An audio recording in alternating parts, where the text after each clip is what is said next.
আজকে একটা রান্না করছি, একটা অপকাণ্ড করছি। প্রথমে একটা ডিম এখানটায় আমি ভাপিয়ে নিয়েছি গরম জলে দিয়ে। দেশি মুরগির ডিম আর একটা দেবো।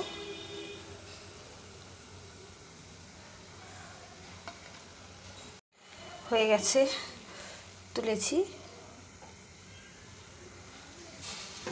এটা ফাটাতে ভাঙতে গিয়ে ফেটে গেছে, নুন দিয়ে দিয়েছি এর উপরে, আবার দিয়ে দেবো। জানি না ফেটে গেছে কী হবে। কড়াই গরম হয়ে গেছে, এখানে তার অর্ধেক ডিম ফেটে গেছে পোচগুলো। কড়াইতে তেল দিয়ে দেবো।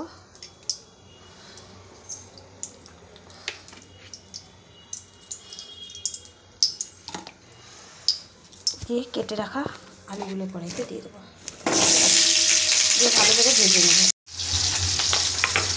এখানে গোটা গরম মশলা বেটেছি, এটা রসুন বাটা, আদা বাটা, কাঁচা লঙ্কা, 3টে মাঝারি সাইজের পেঁয়াজ বাটা, একটা টমেটো ভেজে রেখেছি। আলুগুলো আমার প্রায় অর্ধেক ভাজা হয়ে গেছে। এর মধ্যে দিয়ে দেবো রসুন বাটা। রসুনটাকে আগে ভেজে নেবো, নাহলে গন্ধ বেরোবে, তাই রসুনটা আগে দিয়ে দেবো।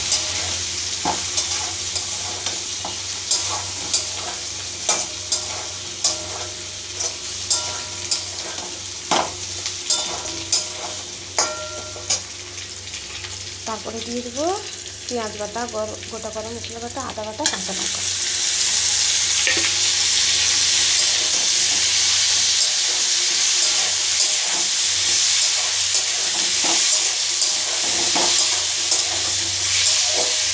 টমেটো পেস্টটাকে দিয়ে ভালো করে কষিয়ে নিয়েছি। এখানে সামান্য একটু চিনি, লঙ্কার গুঁড়ো, হলুদ গুঁড়ো, পরিমাণ মতো নুন দিয়ে দেবো।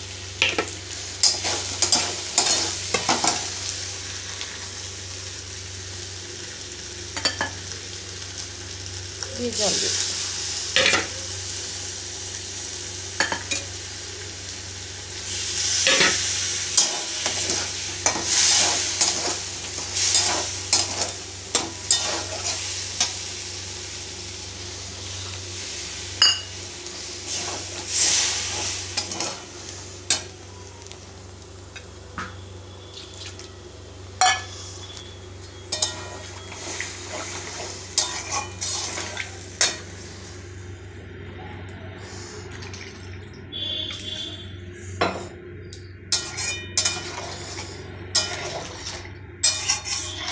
আলুগুলো সেদ্ধ হয়ে গেলে ডিমের পোচগুলো এর মধ্যে দিয়ে নামিয়ে নেবো ধনিয়া পাতা দিয়ে। উপর দিয়ে ধনিয়া পাতা দিয়ে দিয়েছি, এবার নামাবো।